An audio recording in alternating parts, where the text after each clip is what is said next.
don't listen to the crazy vegans that are like creating all these death threats that don't care about health. They just know vegans, so they're eating all the Beyond Meat and the Impossible Burgers, and they think they're doing a good thing.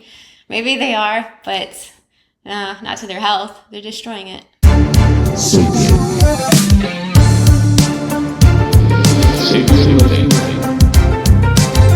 is Sapien lifestyle? Mind, body, and spirits. Hello. Back another great day with Dr. Gary Schliffer. I'm Brian Sanders. What's going on? What's going on, Brian? And what's going on, everyone out there? We are so excited to bring you our season finale of the first season of the SAPIEN podcast. Yeah. It's so fun to do this. I'm glad I could get Dr. Gary to come in and get his clinical voice and experience in here and just do a little bit different version of the podcast and have it more in-person, live guests. And so this one was an interesting one. Actually, this is the only one where Dr. Gary wasn't around. I had a vegan woman come into town from social media, and Gary wasn't available. And we did a podcast in my home with a random lady from Instagram. So it was pretty cool, though. You're so brave, Brian. Well, she's brave. She came into my home. No, it was really cool. We sat down on the couch, the mics weren't perfect. I don't know if you'll notice. We were kind of like holding the mics a little away from our face, but it was really cool to just sit on the couch and talk and try to get her side of the story. I just wanted to dig into a mind of a vegan and see if we could connect on some things and see where we differed. And I've always liked to be challenged, and I'd like to see like, why is someone thriving on the opposite way of eating that many people we treat use an animal-based diet. So it was cool. She's very early in the stage. She's like a year and a half in. So I didn't want to be rude, and I can't make any forecast of the future with certainty, but I just don't know where she's going to be later, right? When it seems like these things kind of fall apart later. This was my question. And I don't think you mentioned it in the podcast, but what takeaway? I mean, it sounds like what the takeaway you got was, hey, a lot of these people are just a few years in or less than a few years in and likely will fall off this vegan train. Is that sort of your takeaway, or was there any other messages you got from it? Yeah, it was. It was interesting, like to hear that she did seem like she was actually full. We're really into satiety, and she claims she doesn't eat all the time. She claims she has, good energy and she can do these long distance runs, and she's, kind of like a cyclist person. So it was just cool to hear that, yeah, maybe it can work for a little bit, or maybe all people are different. I don't want to just say that we have the only way of doing things, but yeah, I think I just want to track her, and we kind of agreed that we'd check in, years down the road if possible. And I also just think that I'm saying, if nothing else, this will be an awesome case study to kind of meet someone in the beginning stages and see what happens. I think that's something people want to see. Yeah, no, I think it's interesting, and there's valuable information here, right? It's not just some vegan woman talking; it's us exploring nutrition and bringing up all kinds of topics, and even the idea that I think that these steady state, long endurance athletes can do. They're the only ones who can do pretty well on a vegan diet because they don't require tons of protein, and they require they can actually burn all these extra calories from all the carbs. Like, that's a problem with plant foods, is they come with a lot of extra carbohydrates or energy, right? Energy is fat or carbs, but for the small amount of protein. So you have to overeat a lot of the energy, the carbs, to get enough protein. But since she's going on 30-mile bike rides or whatever, she can burn that off, right? So even in the Game Changers film, they have Scott Jurek doing that Appalachian Trail. And he did fine because he's burning off, like, these Rich Roll, like these different athletes that are famous vegans are all these kind of steady state, long endurance exercise people. You know what they're not is the average American, right? Exactly. That's the big point. This is something. This is something I've really, I've been listening to a lot. I mean, I think everyone's watched the Game Changers, and I think a lot of us have watched the debunking, and then watched the debunking of the debunking, and then watched the debunking of the debunking of the debunking. Well, quickly shout that out. I made a film about the debunking the whole Game Changers that was the same length as the Game Changers. Fantastic watch, by the way, everyone, if you hasn't seen it. Please. Thank you. Yeah, there's two versions. One is the funny version. We throw in some deleted scenes and Sean Baker and some of these guys. We had some fun with it. And one just has, the science. So you can choose either one on the YouTube, the Food Lies YouTube. So one of the kind of the messages or the takeaways I had from all of this sort of game changers, and even listening to Chris Kresser debunk it on Joe Rogan, and then listen to Chris battle Wilkes, is this idea that, look, we are all into this nutrition and figuring out the optimal diet, but the biggest, most important part of all this is helping millions and millions and millions of Americans, and really people all around the world. And these are often people that are not running, tens of miles a week. They're not people that are professional athletes. And the average, person has certain energy needs and has a certain metabolic, composition. And I think that, trying to promote a diet that is not species specific and extremely challenging to do, species appropriate, and not, easy, or even like, it's very, very challenging to be a successful vegetarian or vegan. And so I do think that a lot of these conversations get stuck in the weeds, and we miss the main message, which is eat real food, eat food that we're meant to eat. And that is animal-based diet with some healthy plant food. And we could talk about what the details of that are, but I think that we all need to agree that what, the basics are. And I think in reality, when I listen to a lot of the vegan vegetarian people, when I listen to carnivores, when I listen to, folks in our, sphere, is this idea that we all agree. We all agree that we shouldn't eat processed foods. We shouldn't eat these carb-rich, sugar-rich, grain-rich foods, and that we should eat whole foods. And really, we shouldn't eat all the time. And I think that those simple messages really get lost in a lot of these discussions. And I really believe strongly that our SAPIEN framework is a great way for people to really wrap their heads around the most important parts of what all of these brilliant people are talking about. Yeah. There really is this unifying theme, and everyone I talk to, these great experts kind of agree. Like I always talk to them before or after, and they're like, oh yeah, I'm like on board. Yeah, SAPIEN, I get it.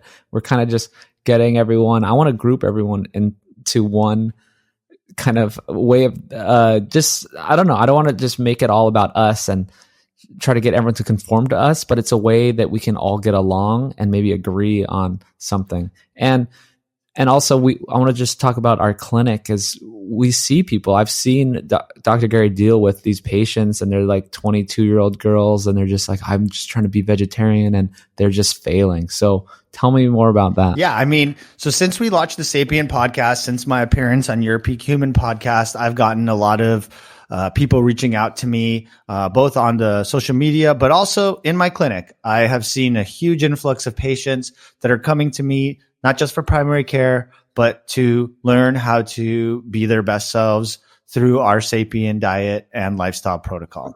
And it has been so, so exciting, almost overwhelming at times, to see how dramatic people's lives change when they apply these very, very, very simple principles. It seems so simple. It's very, very challenging to apply. I think a lot of the listeners know how hard it can be to stick to a lot of this stuff. But when it's driven by a thoughtful physician, a highly educated coach, I think it empowers people to really apply these strategies. And my God, I have seen people reverse their diabetes. I've seen people change their weight, change how they feel about themselves. But the thing that I really have noticed the most is I walk into a room often on the second, third, fourth visit with a patient, and they are glowing. They're glowing. Their skin looks better. They're smiling, radiant smiles. You could see that they're well rested. They're well nourished. And they know that. They feel that. They feel so excited when I acknowledge that, because it's more than just losing weight. It's more than just your lab chemistry is improving. It's living a life that is meaningful and full of love and passion and excitement. And for some people that might sound crazy, like, what? Eating meat and sleeping and getting some sun makes me feel more love and passion. And yes, Yes, that's exactly what it does. That's why Brian sticks so close to his daily sun exposure regimen.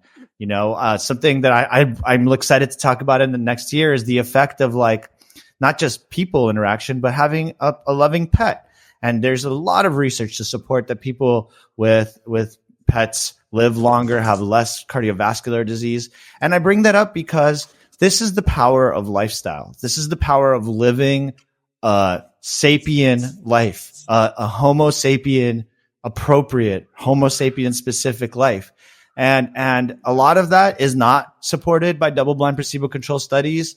There's not a lot of great research, but what there is hundreds of thousands, if not millions of years of human evolution that we can look at. We can look at what we've done well. We can look at what we've done bad, and we can live a better life than what is currently being sold to us, a better life than was explained to me during medical school, a better diet than is taught to nutritionists,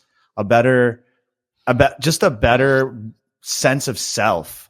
And this is what I've learned by putting this podcast together and meeting all the great people we have and having all these patients reach out to me, is that this is more than just reversing diabetes or making people feel better about themselves. This is showing people a meaningful life practice that they can take with them for the rest of their lives. So I really do think the work we're doing, Brian, is so important. And I know that the people that are listening to us believe it. And I think that, in 2020, our goal is to expand our reach, to build on the community. We have so many brilliant scientists and doctors and thought leaders and social media influencers that are all like-minded. And I think since the beginning, Brian and I goal has been to not argue with people, not debate minutia, but share with the public what we've learned. And this is paradigm shifting stuff. We've had some really exciting guests, Paul Saladino, Dr. Joel Gould, the list goes on. And I'm just so excited for what's to come.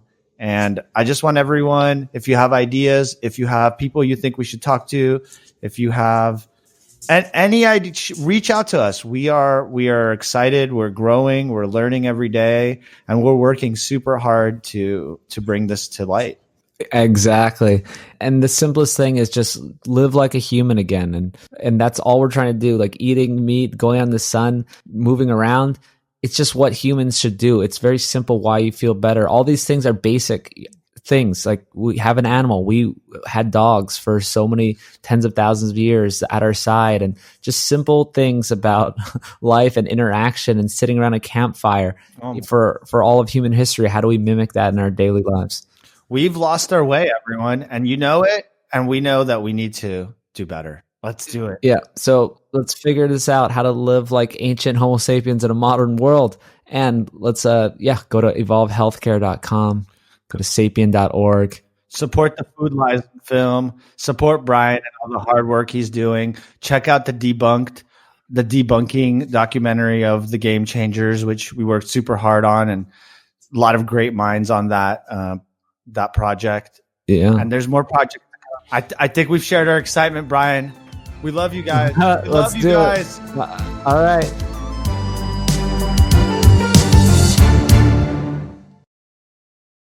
Terri. Hi. Hello. Thanks for coming to my makeshift podcast studio. Yeah, thanks for having me. I'm excited. All right. Well, I always talk to different people online. I try to have an open mind. I'm putting out this information daily, and I'm kind of coming at it from one view, and it's a strong view. Yeah. And it's really cool when people come from the other side, and I always love to listen to them. Yeah. And so you contact me on Instagram, and you're like, hey, I'm plant-based, and I'm doing really well. Right. What did you initially say to me? You're like, hey, should we talk? Or like, I don't even know how it happened. It was a while back. Yeah, it was a while. I just remember I've been plant-based for about a year and a half and thriving on it. And then I just all of a sudden one day came across like these carnivore dieters, and I'm like, it's kind of weird. Yeah. It's a total opposite of what I'm doing. And then, so at first I thought it was really strange, but I'm like, well, I'm kind of intrigued. So I started reading more into it and saw that people were also thriving on that. And I'm like, So, but then the more and more I read into it, and I found some that are just like only eat the meat and they eat raw liver and stuff, and then they're always talking about how bad plants are and that plants are destroying health, and I'm like, no, but that's not really true. So I was just kind of interested in getting the dialogue open, because I know a lot of vegans are pretty nuts. Yeah, and I'm sure those are most of the ones that reach out to you are probably like sending death threats. In a way, I mean, I've gotten a few. Yeah, a lot of people just say, that I should die. But yeah, I don't know what your first message to me was, but it was great. It was just kind of like,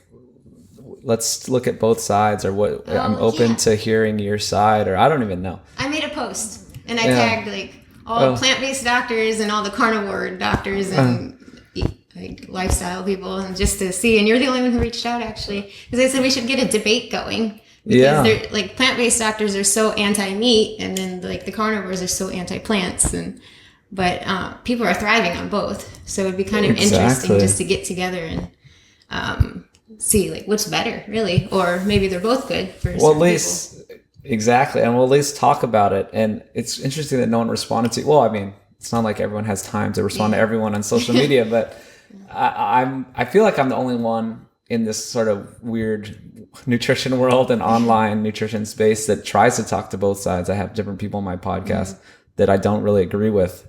I'll have like, I haven't had a vegan doctor on my podcast yet, but I've had, these general like omnivore, like type of people. And I kind of debate with them. And also I'm going to do a presentation at a food industry conference and do a debate with a vegan person. So we are going to be on a public stage. I'm going to give my presentation on why meat should be included in the diet. Vegan will do their presentation on why it shouldn't. And then we're going to get together for a fireside chat type of dialogue after with another plant-based meat company person. Right? So that's going to be interesting. Yeah. But, I think we'll get into a lot of things now. This is almost the warm up for that, but we should start these talks. So what's your story exactly? Tell us. So, well, I'm from Kentucky originally, but grew up in Michigan. So I have a big hunting and fishing background. I actually respect hunters and fishermen. I was actually just deep sea fishing last week, Cool. Which my followers are like, "Aren't you vegan?" I'm like, "Yeah, but I did it for health reasons." So I still respect those who catch their own food.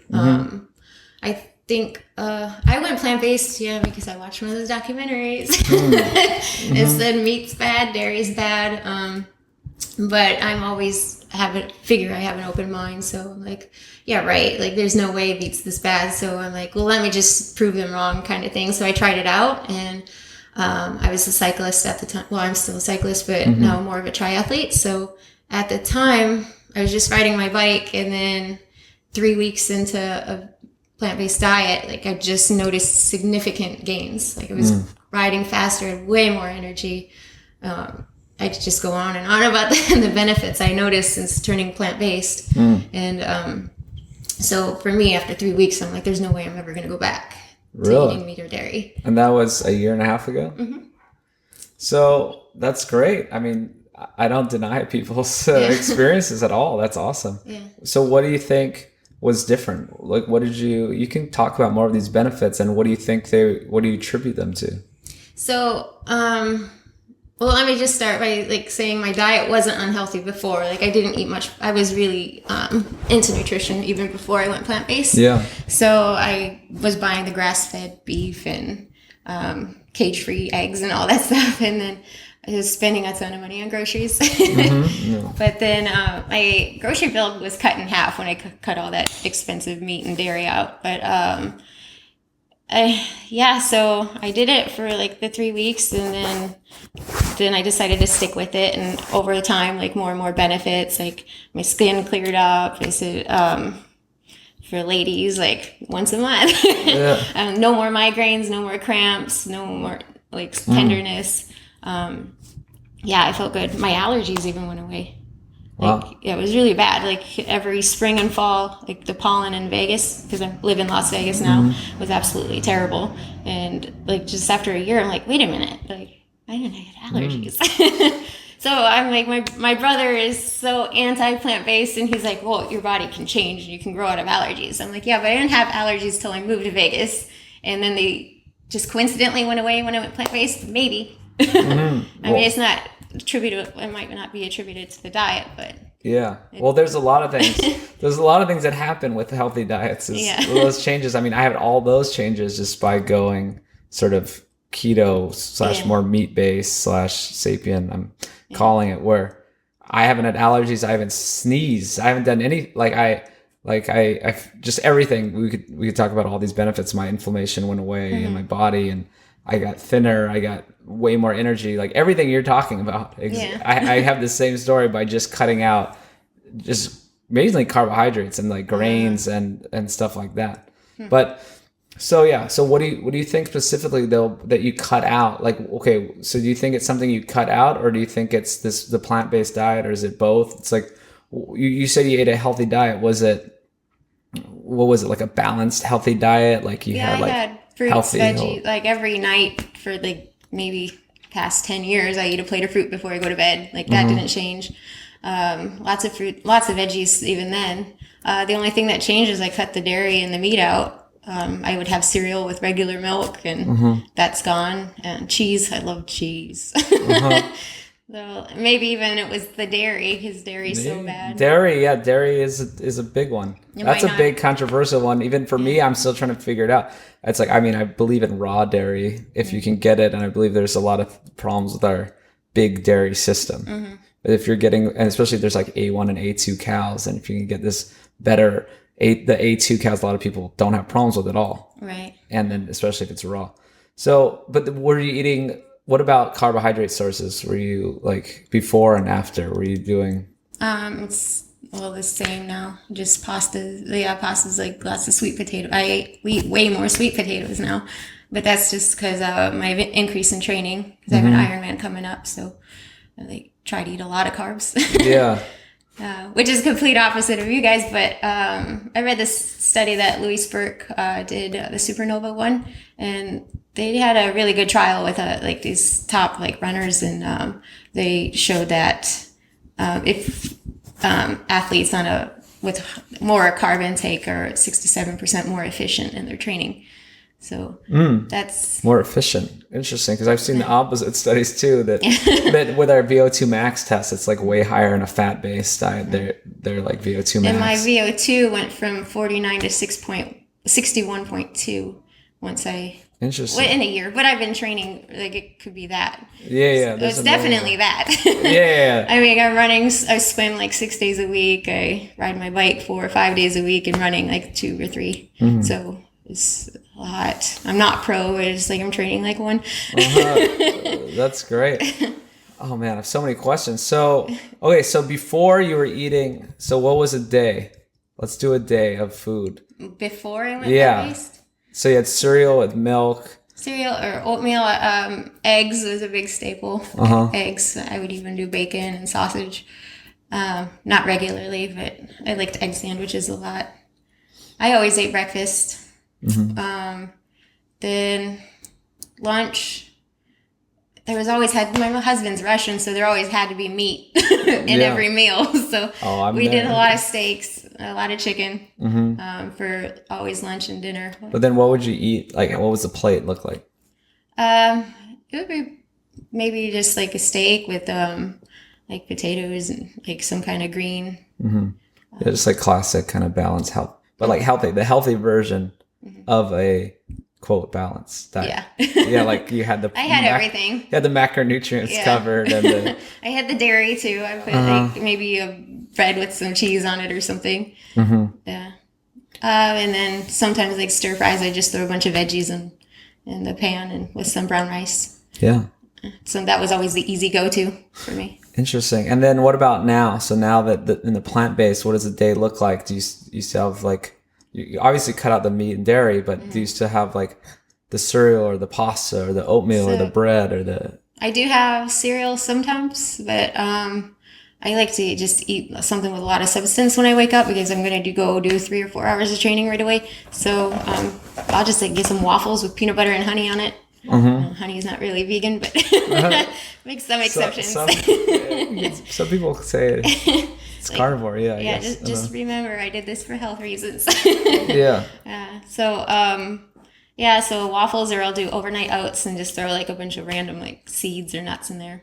So you actually sprout them and let them do their thing overnight and soak them. Well, not sprout. I guess it's not sprouting. It's overnight. It's more soaking. Oat milk. Oatly. Oat milk is so good. So do you know anything about Weston Price? Have you heard of?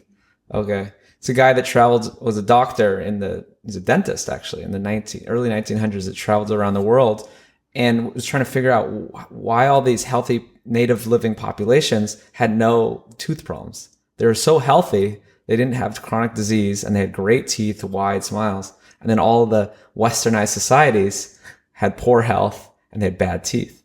And he was trying to figure out why. And he was actually more vegetarian. He kind of wanted it. He had this idea that it was just like vegetarianism type of thing. And he found out that all of them focused on these nutrient dense animal foods. Everywhere he went to like Melanesia, he went to Australia, he went to the top of the Swiss Alps, he went Africa, all these different societies. And what he found out was they all focus on these nutrient dense animal foods, especially around pregnancy. And the women, they would for months a lot of them had these same traditions before they get pregnant. They'd be getting fish eggs, they'd be getting liver and like all these nutrient dense animal foods because they realized there's fat soluble vitamins and just the complete proteins and the nutrient density of the animal foods. So he found that as soon as these modern foods were brought in, especially the refined grains, the flours, sugar, and these vegetable oils, immediately their health tanked.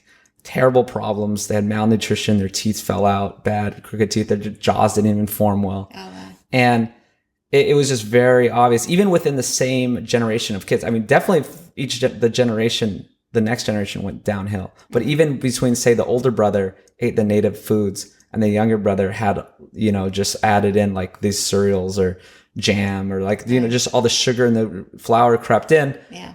Teeth are messed up, poor health, shorter, all this stuff. Yeah. So that's really interesting thing about it. But I brought that up for multiple reasons.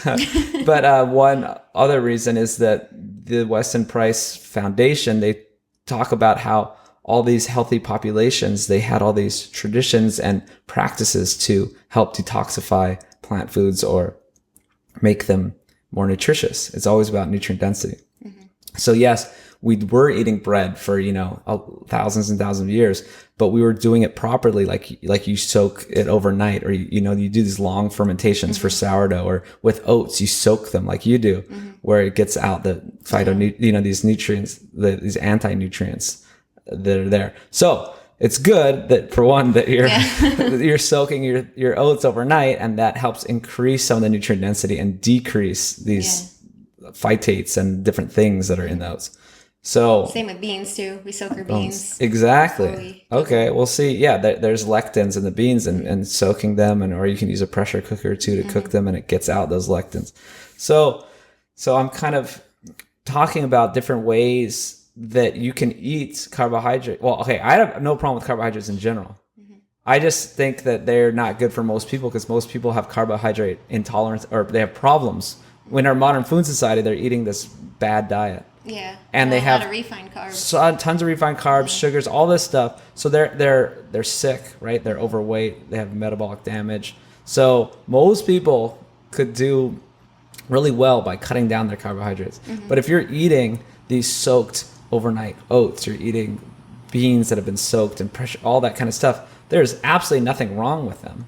I just don't think most people need them. Nobody's doing that. And no one's doing it. Yeah. You're right. No one's doing it. And it's we can talk about nutrient density more too. But first, I'm gonna get into this stuff a little bit later. But I just want to know. So it sounds like you went from a very healthy mixed diet to a plant-based diet and saw lots of benefits. Yeah. So the same thing happened to me, and I found lots of benefits. So, in the film, in Food Lies, I'm talking about this, that you can go either direction and have amazing results. But that one, I just think one's better than the other, and then one may have more long-term benefits than the other on the high-fat side, on the animal protein side. And we lay out all the arguments why, right? These evolutionary arguments and all this stuff. But but a lot of these benefits happen from people cutting out even more processed foods, or cutting out grains, which I think like these cereal, you're talking about bread and cereal that you used to eat, and that maybe you're eating less of that, right? These are things that all I did was I was eating a clean diet, kind of like what you're talking about with just like meat and vegetables, and then I'd have bread. Like I'd have a sandwich. I still have a lot of bread though. I love my avocado toast. Interesting. Yeah. So eat that every day. so yeah, but you can tolerate it, I think, if you're not eating. So the main problem is most people, if you're eating a lot of carbs and a lot of meat and protein and fat at the same time. So I think that's the main problem. It could be the pasta though, because I was eating a lot of the egg noodles before, and then now I have to read all the labels, and I'm like, oh shoot, I can't eat. You can't eat the pasta, and that's very refined. I mean, you think of pasta as like, oh, it's a whole food. It's like it's not a whole food. Yeah, it's pretty bad. It's very refined grains, and maybe you're eating less cereal. So I think there's multiple things. I don't want to just try to like pick apart your diet, but I'm just saying like you're probably eating less of these refined grains. You're and I'm thinking one of the biggest things is you're not mixing a bunch of carbohydrates, even if they're good carbohydrates. Maybe they're not always good, the pasta, the bread, but if you're mixing that with meat and fat, those don't go well together. I don't think. Like people, you kind of overeat them more. They're like this mix of carbs and fat are just not great for your body. Like your body does well on either like high fat, right? Like what I'm doing, or there's this other like kind of metabolic state that a lot of people go, people like to bring up these populations that are so healthy that eat like very high sweet potato, like starch, sweet potatoes and Okinawans, or there's even like the Simane or the Kitavans, like these other native living populations.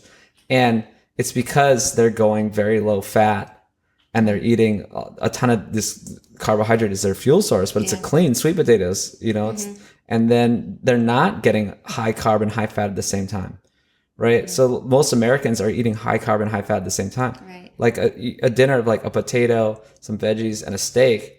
That's like 40% carb, 40% fat, 20% protein. And then they sit there at their desks all day.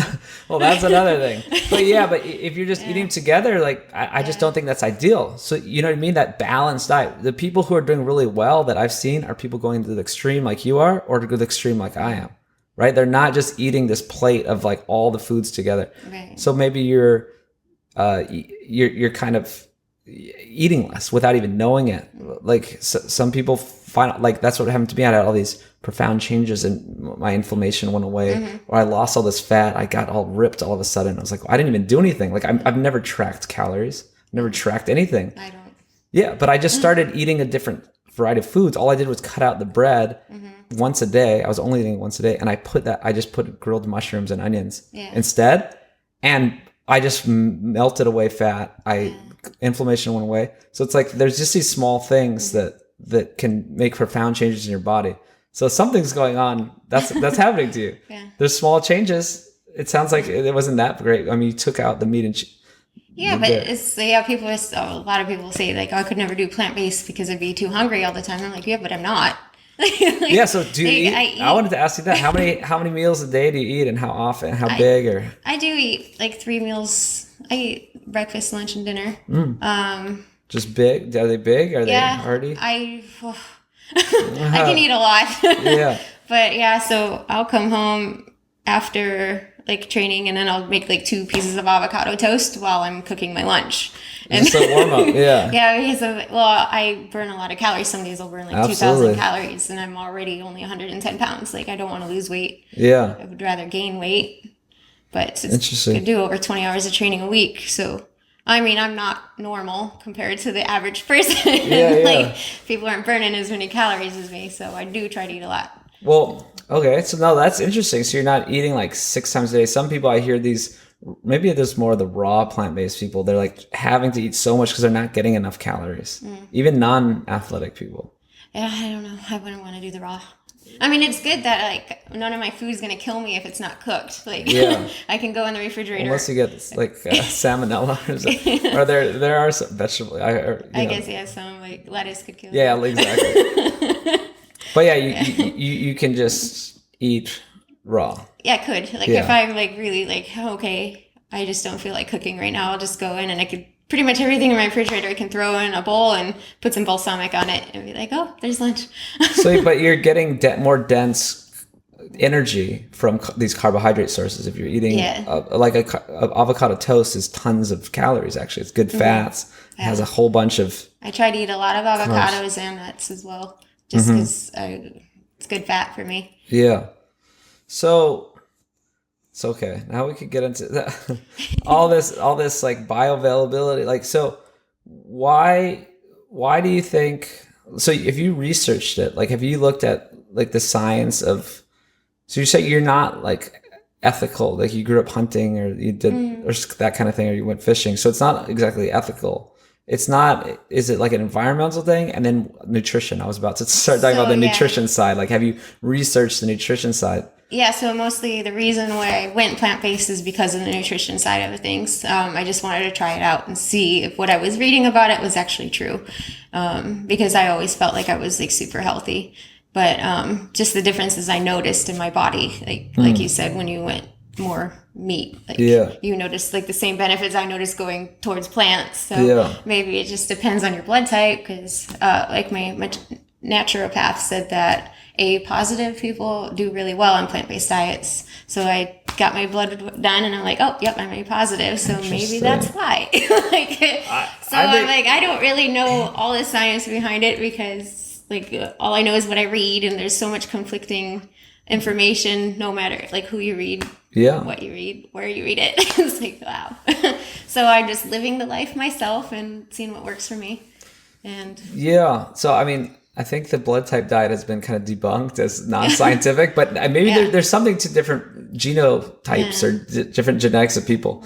People came from different parts of the world, or people can tolerate foods a lot differently. And then when you go plant-based, I didn't do it for ethical reasons, but then you start seeing your impact and then reading more into it, and you're like, oh, I'm kind of glad I did this. And then you start like, oh, okay. But but it's like, I think you guys even agree, like the carnivore dieters say don't eat the meat from factory farm. Yeah. So well, there's a lot of kind of agree on that. Kind of, yeah. There's a long story there, but I mean, the thing is, I don't think all the stuff you're reading about the environment is true at all, though. I don't know if you've like researched. I don't want to. No, I listened overload to you with. Actually a podcast with Paul Saladino with the I don't even remember the guy's name. Peter, maybe. Peter Ballerstedt. Yeah. So I did a podcast with him. Oh, okay.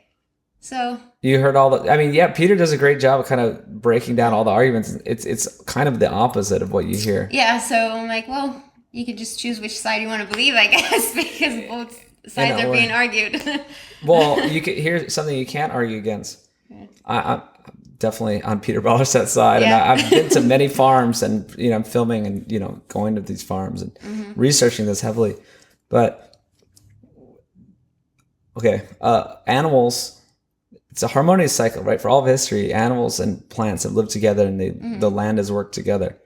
And their manure, there is a natural system, right? They fertilize the soil. They build the soil. Okay, the plants take away from the soil. The only way to grow plants, and especially these monocrops, without the input of animal fertilizer is with fossil fuel fertilizer. You need that nitrogen back in the soil.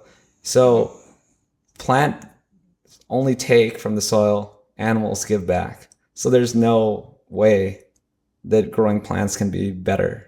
You know what I mean? It's like you're taking from fossil fuels, which is the real problem with CO2 and the whole, climate change or whatever you want to call it. Some people don't even like to say that, but whatever's going on with this increased carbon in the atmosphere, it's from fossil fuels. I think my problem is the vegan activists and anti-meat activists try to they use these tactics. It's kind of like smokescreen kind of thing. It's like, it's the animals. It's like, it's definitely not the animals. I can show you all the science for how animals work together with the environment. It's the fossil fuels.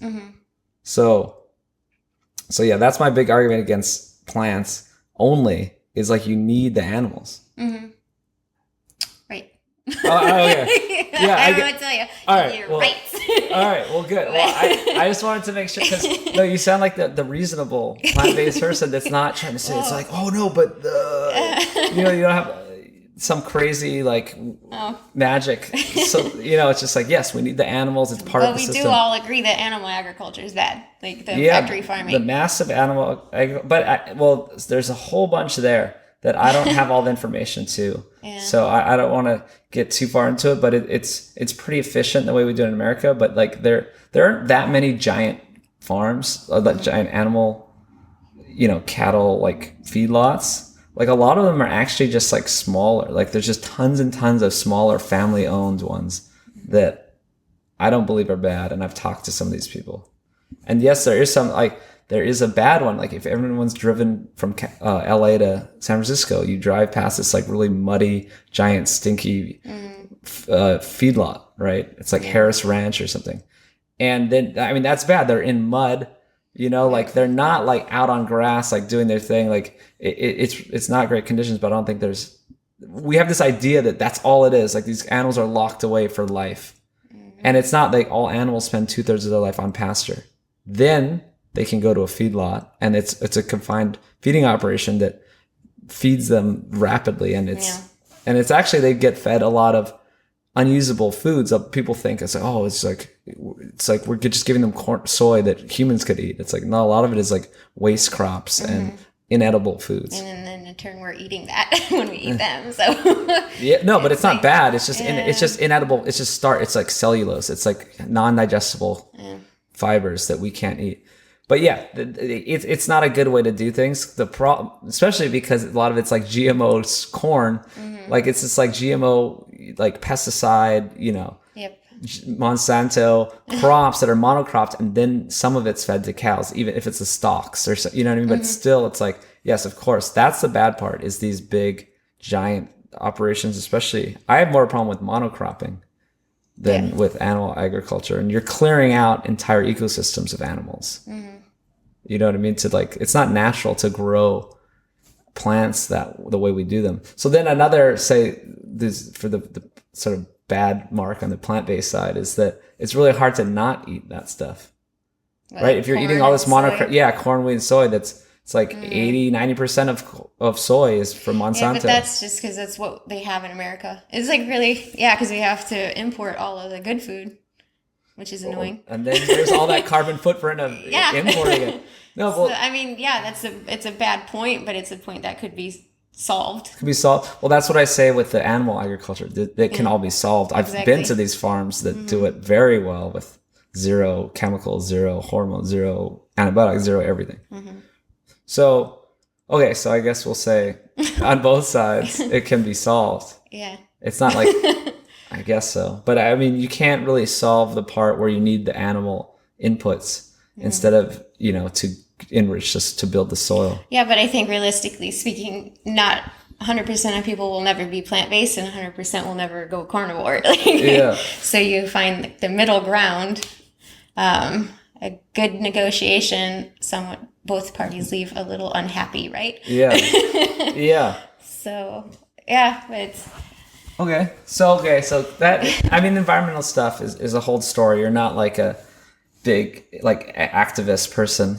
It sounds like, it's a big problem. Yeah. So maybe I'm doing my own little part. I don't really see how I could help it in the big picture. It's not something I'm passionate about, so I'm not going to put effort into it. As bad as that sounds. Well, no, that makes sense. You can't do anything. It's like, I don't really care about politics that much because I'm like, what am I going to do? It's just not my thing. It's like, I'll focus on nutrition and health. I'm just going to go vote in 2020 and nobody's going to know who I vote for. I just think that there's nothing. My part. That's my part. It's not, someone else take care of that stuff. Yeah. But anyway, But okay, my little pushback is that I think what you hear in the media about how big of a change you're going to make with a plant-based diet is totally overblown. And I think personally it's a choice that you can do and feel good about if you want. But I don't think, there's studies that's like, if we all went vegan, we'd save like 2% on the methane emissions or something, or like the CO2. It's like, like there's still like, what's the alternative? Right? If you're saying if we're all going to replace all the animal foods, that means we need a whole bunch more plant foods, and they're going to be grown. There's tons of inputs of tractors and plows and fossil fuels. Like, you know what I mean? Like, I don't know if you've ever thought about that, but the alternative is just more inputs and carbon and, animals dying, small animals dying or being displaced. Yeah, because they're not going to be needed really. That too. I mean, I'm even talking about like small animals that get chopped up in growing plants. Like they either get, the whole ecosystem gets displaced or ruined, or they're like in the fields and, actually getting. Yeah. So there's it's like for something to live, something must die, right? And there's like, or there's always an input that's needed, right? You can't just get food for free. It's not just because there's like plants. Oh, all plants are beautiful and perfect for the environment. I don't know. I'm trying. This is just my arguments. I don't want to go crazy. No, it's a good argument, I guess. But no, people argue like the rainforest being chopped down to create more grazing land for the cattle. In Brazil, I mean, most of it's actually for soy, though. For soy. Yeah, but then they do how much of that's feed. being fed That's what I'm saying. But we're talking about like Brazil now. So we're talking about we have like maybe like 1% of our like import our stuff is in stuff from Brazil, so that doesn't affect us. Also, a lot of it's for soy and for people to eat. So it's like, yeah, it's for cows and for people to eat, or they export the soy to other countries. I think it's something like they export a lot of it to the UK or other around the world. So, I mean, a lot of this stuff, you kind of understand this. There's always the other sides to the argument, right? It's like that's why I try not to argue with it, because I'm like, I'm not the expert. Well, kind of, yeah. I just wanted to show you that you can thrive on a plant. I know. We can get there. Okay, so we won't do environmental stuff. I just wanted to make sure that we talked about that. Yeah. And so the nutritional side. So why do you think it's nutritionally superior? Like, so what studies? I mean, I know there's like associational studies that try to. I mean, there's a lot of people, and I know personally, like my mom herself went plant-based and reverse diabetes. So, well, that's the same thing. You can go either side, and you're gonna eat less calories. There's a million things that happen. So there's nothing, like a lot of people say, oh, there's nothing magical about meat. It's like people who will say, oh, you reverse your diabetes. It's like there's nothing magical about meat.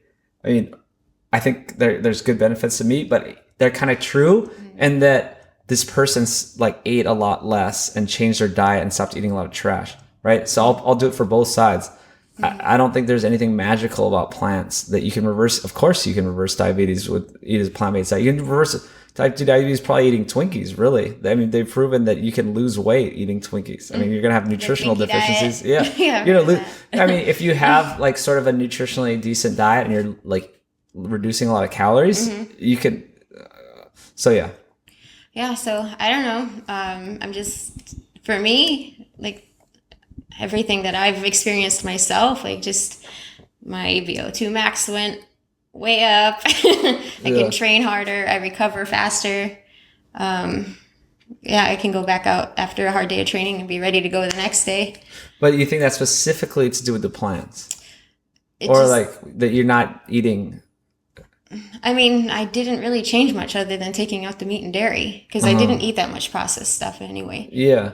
So I didn't go like, I'm a true believer. If you buy it and you have it in the house, you're going to eat it. So when I go grocery shopping, I spend most of my time in the produce section, and I almost never buy anything out of the middle aisles.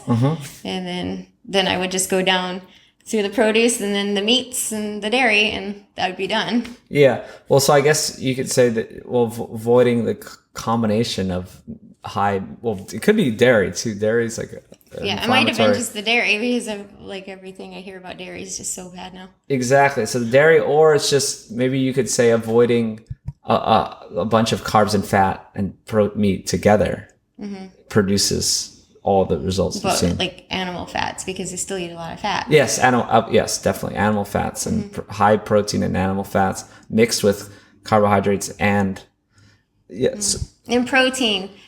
Can I just put it out there that plants have protein? Yeah, but it's not complete protein. So I know you have to eat a variety to get all your essential amino acids, but I'm getting enough protein. Yeah. Do you know how much protein you get?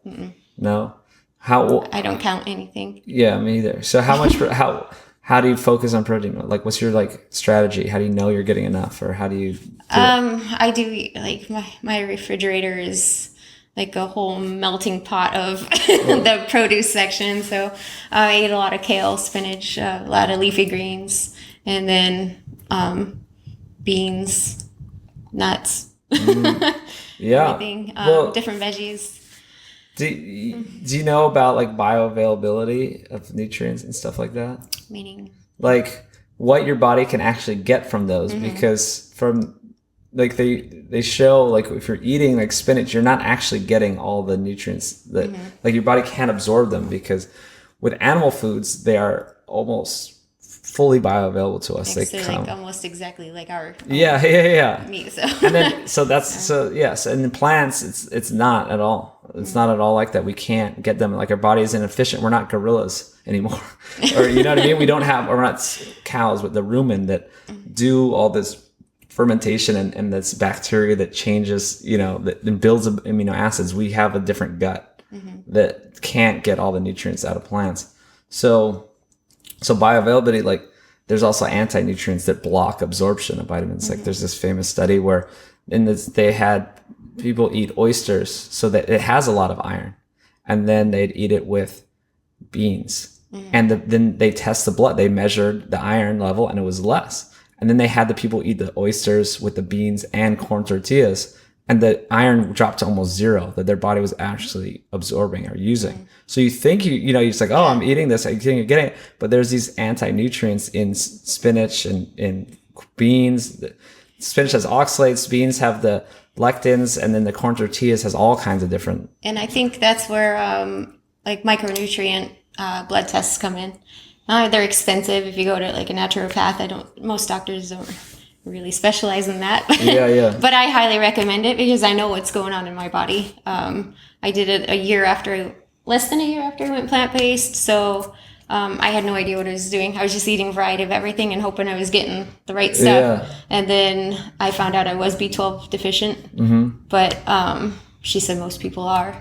Yeah. Like, whether they eat meat or not. Way more plant-based people are. Yeah, but this is less than a year, and your body can store B12 3 to 5 years. Exactly. So I was already probably deficient before I went plant-based.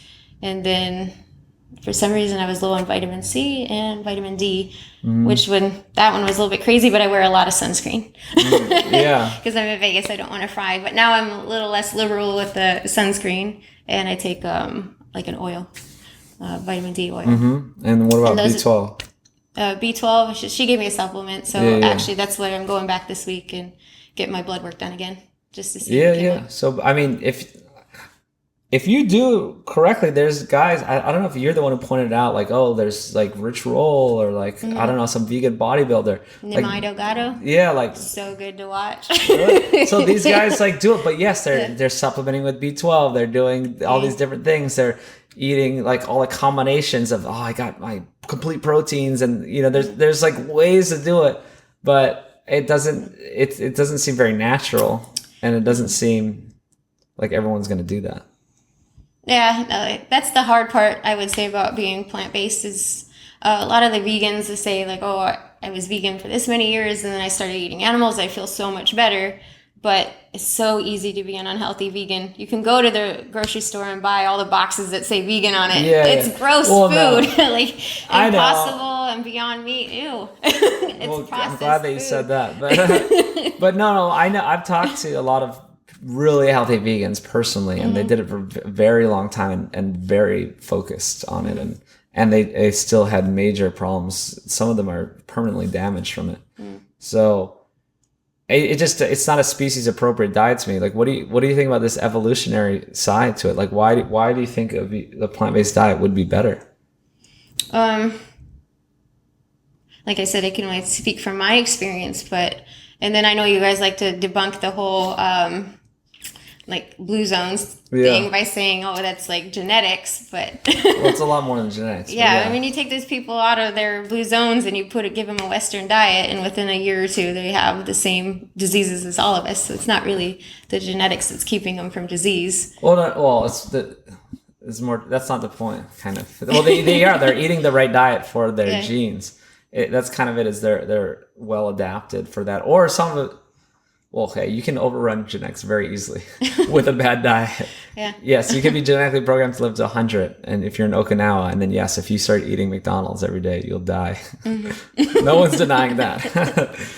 But I mean, this is evolutionary side. It sounds like you're kind of you're just like, well, this is working for me now, but like, have you thought about it in a broader context of how humans evolved at eating animals? Yeah, like, so have you heard of Walter Longo? Yeah. So listened to his book, The Longevity Diet. And he did say, like, you don't need as much protein when you're younger, but when you're like 60, 65, you need to start incorporating more protein, like maybe adding some fish into your diet.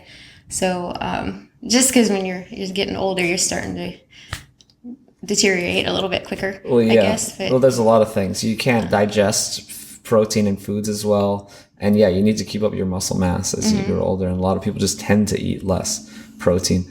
But I mean, I don't agree with him in many things. And I know a lot of people, scientists smarter than me, that sort of debunk all his thoughts. Yeah, well, he was really hard to listen to be completely honest, because he had some of those scientists, they focus on one thing.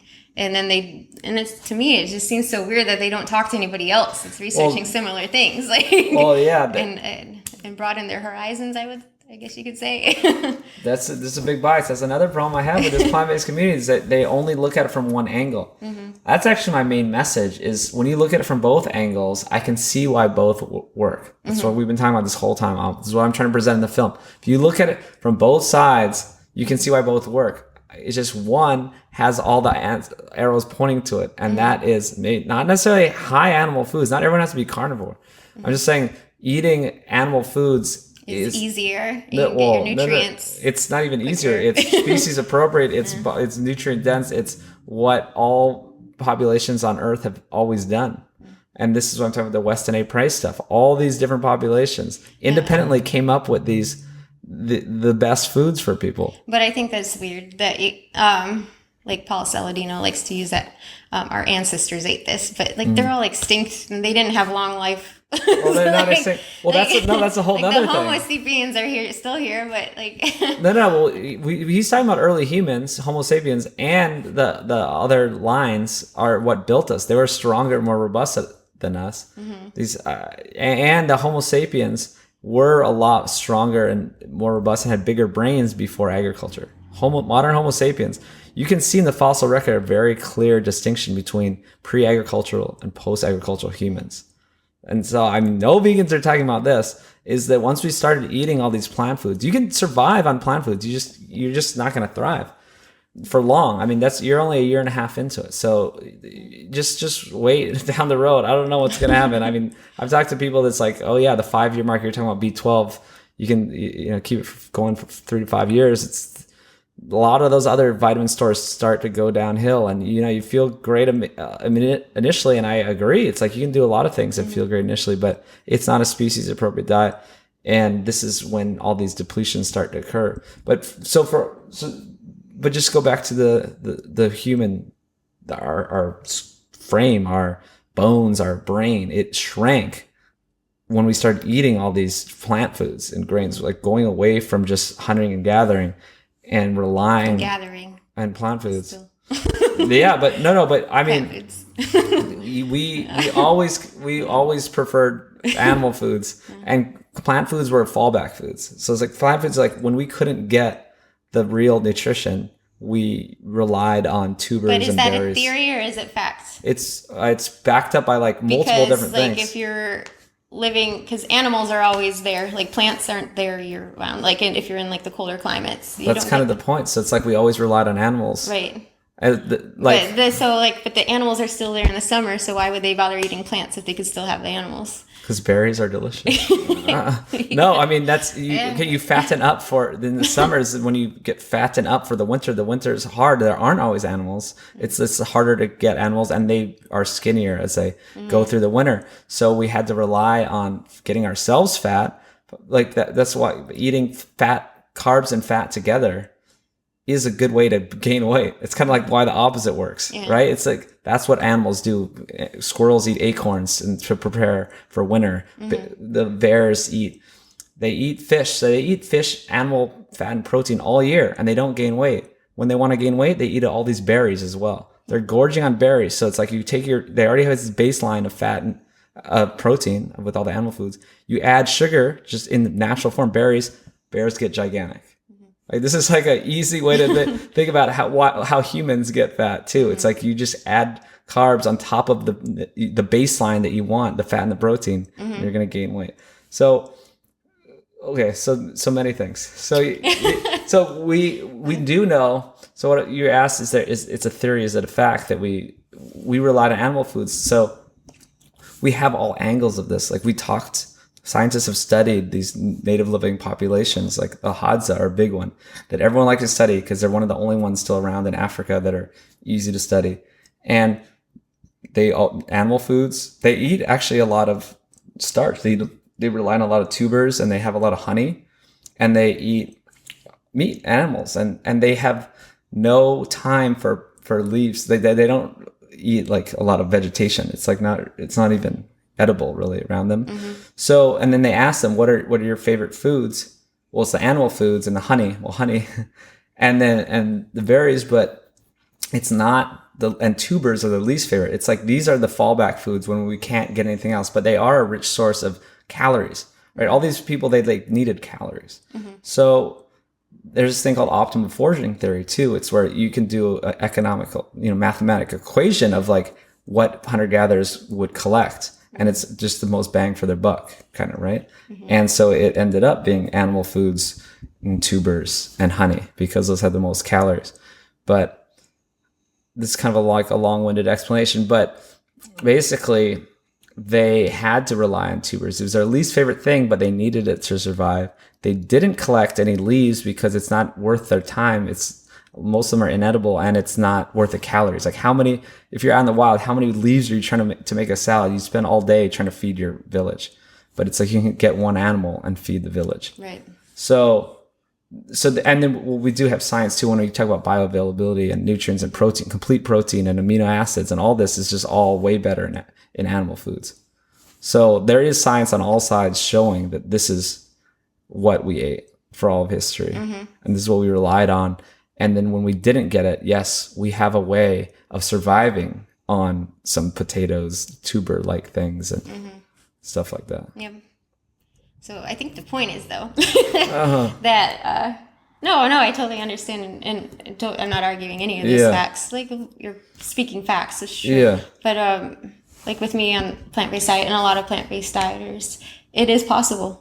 Okay. No, I like this. You're so reasonable about this. Like it's possible. Yeah. I get it. It's like it works for me. It's possible. You can go more carnivore or just meat in your diet, which is fine. But for some people. But then there are the people that are ethical. They don't want to kill the animals. There is a lot of suffering involved in it.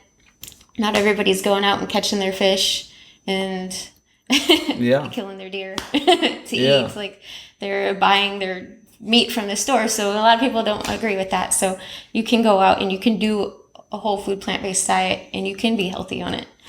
Yeah. It's very possible. Like I always tell people, if you don't think that I'm like healthy, look at my Strava, look at my blood work. We can talk about that. Just talk about it for a second. So I did this after less than a year after I went plant-based because I just wanted to, because I don't know what's going on in my body, and I didn't want to. I had so many people say you could be plant-based as a triathlete for like a year only, and then you're going to start fading away, and your health is going to deteriorate. So I went and did that. I had good iron levels, but they were kind of low. So she put me on an iron supplement, which I know a lot of people say, well, you have to supplement then. It's not a good diet. I mean, that's what I'm saying. But yeah, no, I get it. But but I'm also like female and a triathlete, so we're more prone to anemia anyway. And training 4 or 5 hours a day doesn't really help that fact. But so I do I went, and after that, so I'll go back this week and see if it's better. I cook all my food in a cast iron skillet now. That's good. I got my cast iron. Yeah. Keep going. I just want to make sure. Yeah.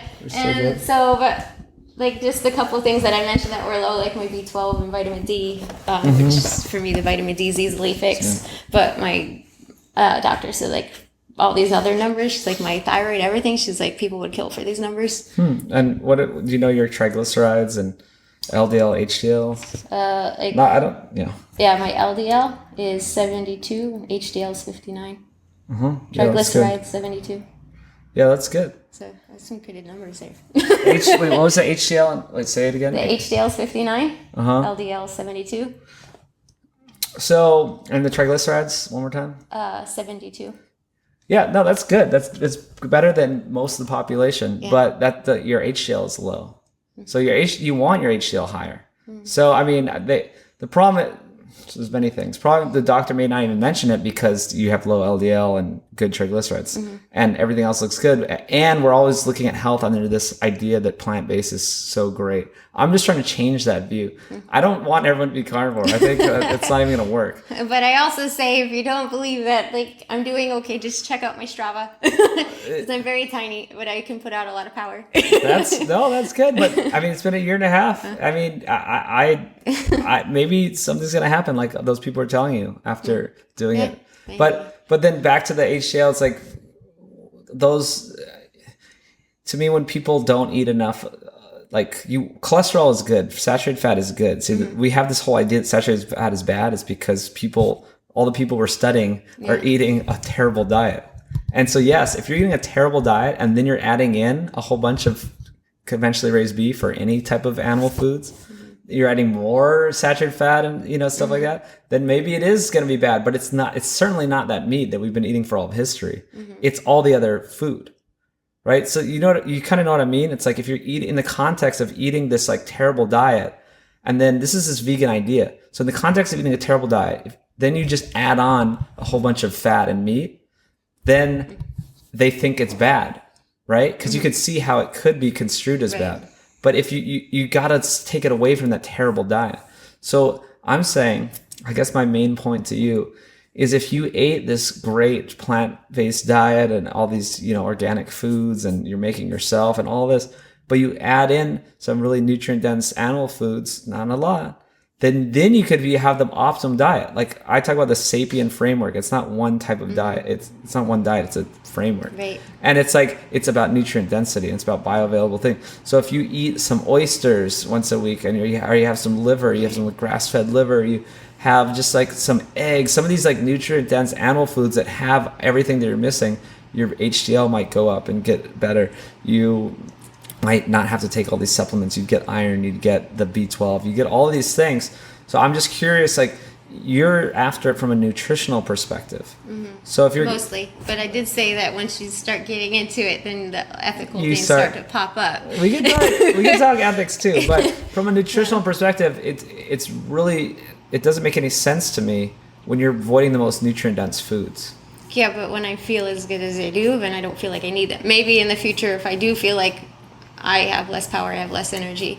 But right now, I wake up every morning 4:30 or 5 before my alarm goes off, and I'm good to pop up and go work out. Okay, well, just... And yes, I do have to take a nap afterwards, but I think... No. I mean, that's not even part of the discussion. If it gets to the point where I'm like my health is deteriorating and I can feel it, or maybe people visibly see that I look like I'm unhealthy, then I would consider some nutrient dense. I'd consider it, but I'd be very picky about what I pick. Yeah. Well, that's why I mentioned oysters specifically. That's always my number one recommendation because I would probably go like seafood, but something like I caught myself. Like my brother lives up in Alaska. I'd be like, hey, just ship me down some of that salmon. That's amazing. I would suggest some salmon. And then even oysters don't have a central nervous system. Some people care about, it's like, oh, well, the oyster just doesn't feel anything.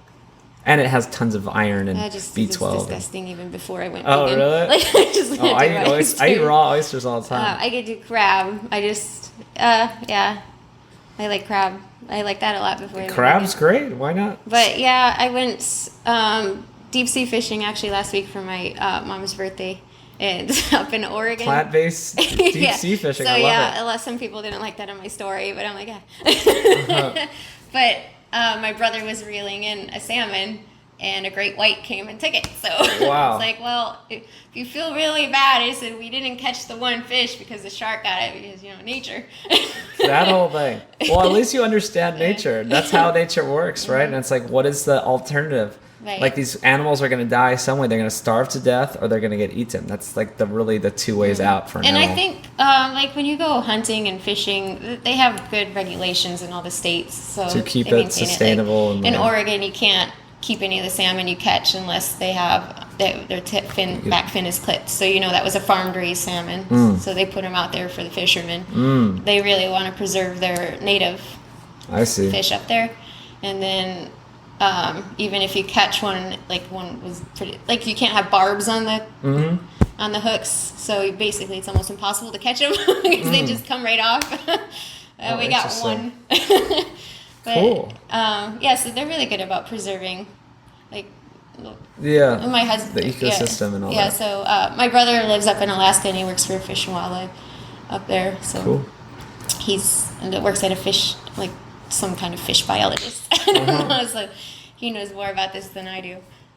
Well, that's awesome. You sound like the most reasonable plant-based person that exists so far.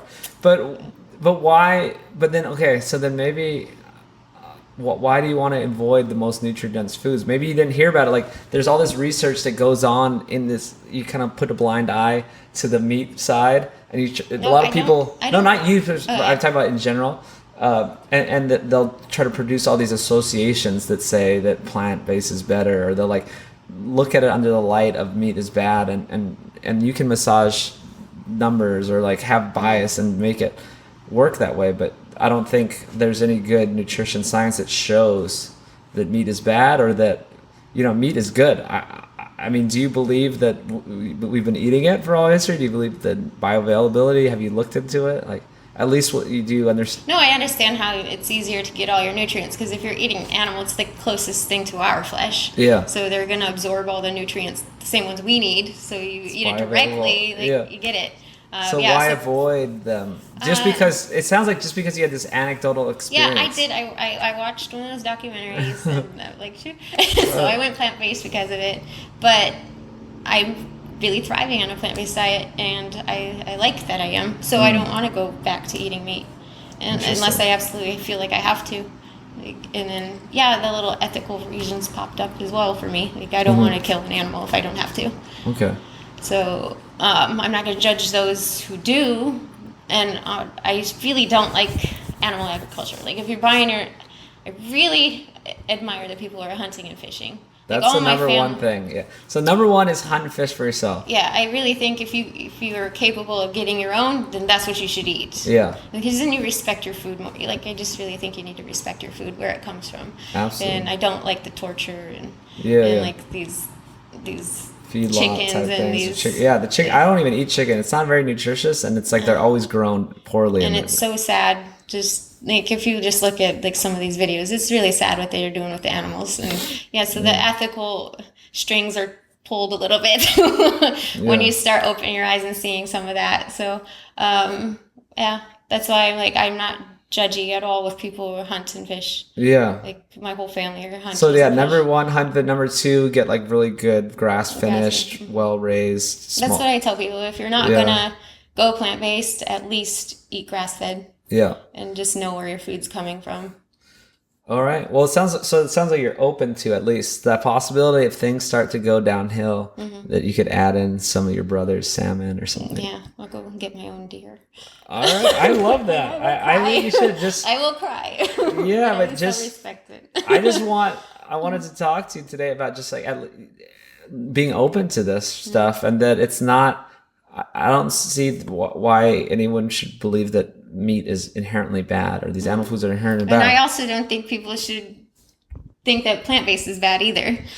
Don't listen to the crazy vegans that are like creating all these death threats that don't care about health. They just are vegan, so they're eating all the Beyond Meat and the Impossible Burgers, and they think they're doing a good thing. Maybe they are, but not to their health. They're destroying it. Yeah. So I guess if you're doing it correctly, so your main message is that you can do a plant-based diet, and you can be healthy on a plant-based diet. But you need to supplement. You need to get your B12. You gotta go get blood tests. Yeah. And Oh, here's one last thing that I think even if you're just carnivore or meat eater, you should go get blood I tests. think so too, because I think these carnivores might have the same problem after a couple of years if they're not a good nose to tail carnivore like Paul Saladino. Right. He's actually focused on. He's doing blood tests. Like I'm friends with him. We talk all the time actually. So I know what he's eating. He's over here eating and he's like, I won't eat that. Like, brains. Yeah, I follow him. I follow him on Instagram as well. But I followed Sean Baker for a bit, but he's a little too much. That's a little too much for someone. No, he's just mean. Like, he just sits there and makes fun of vegans all the time. I'm like, why don't you show me some facts, dude? That's funny.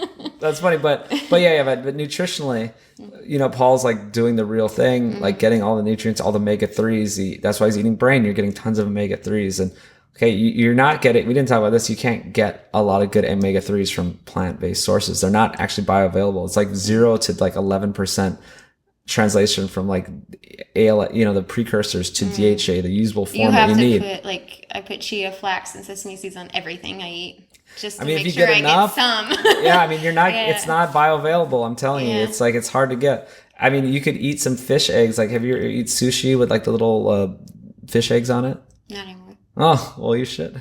But you can do algae. You can do algae. Yeah. So this is another kind of caveat too. It's like, you can supplement. You can do B12 supplements. Algae you can do algae.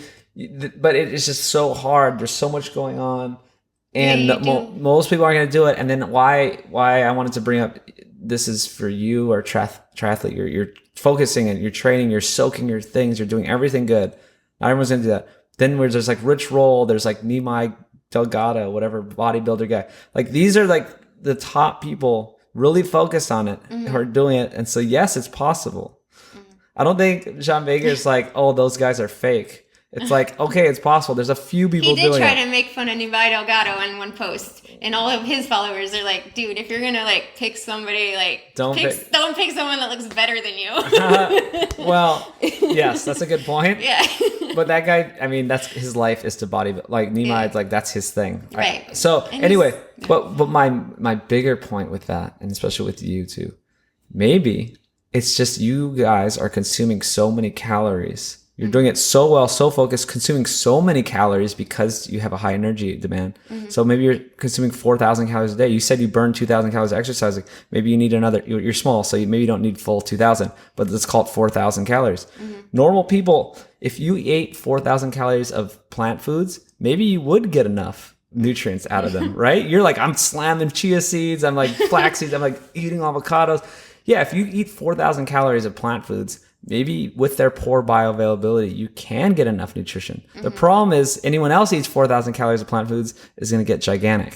Yeah, but that's another thing. Yeah, because if you go to a plant-based diet, and a lot of people are like, well, I gained weight on a plant-based diet, it's because you're eating a lot of carbs. And if you're not working out, like someone like me, you're going to gain weight. But there's a cardiologist that I follow, the Veggie MD, and she's actually an absolutely incredible person to follow. If anyone's actually interested.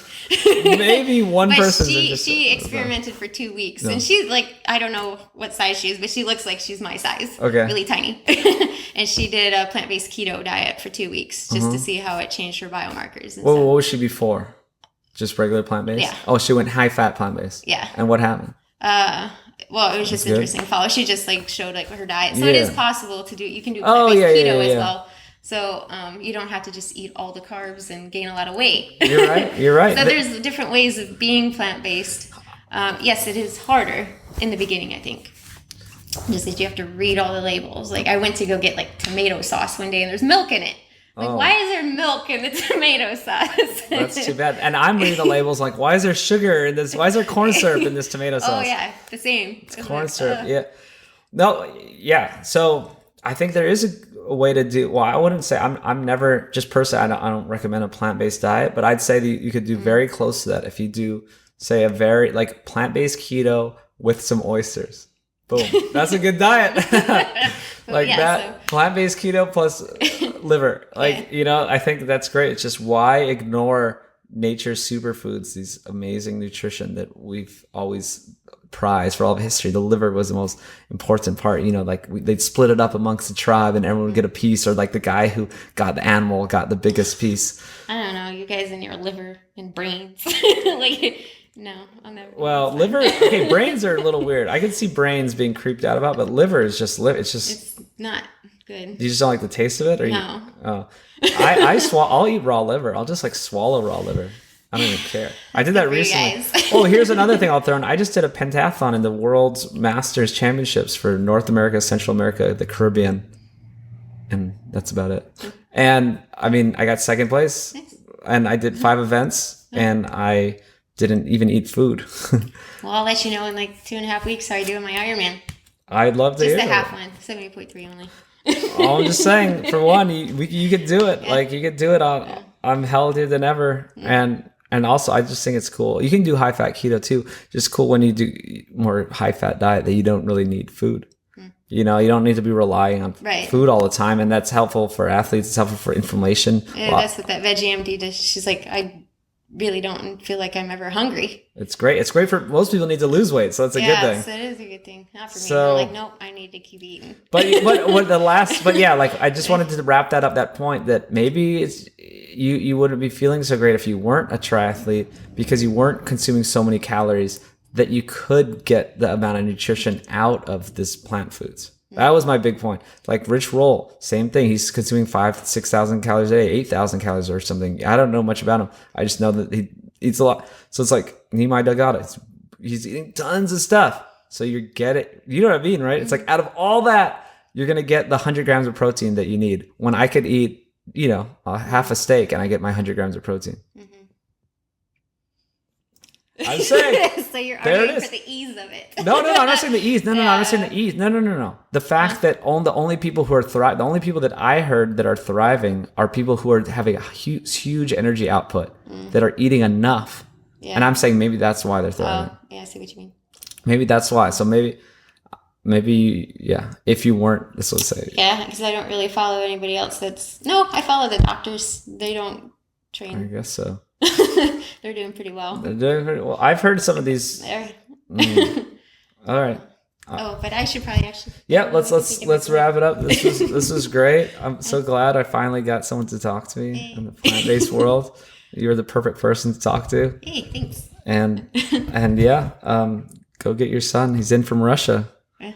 That's cool. What was he doing? He went with his babushka for 2 months to spend the summer over there. Wow. Yeah.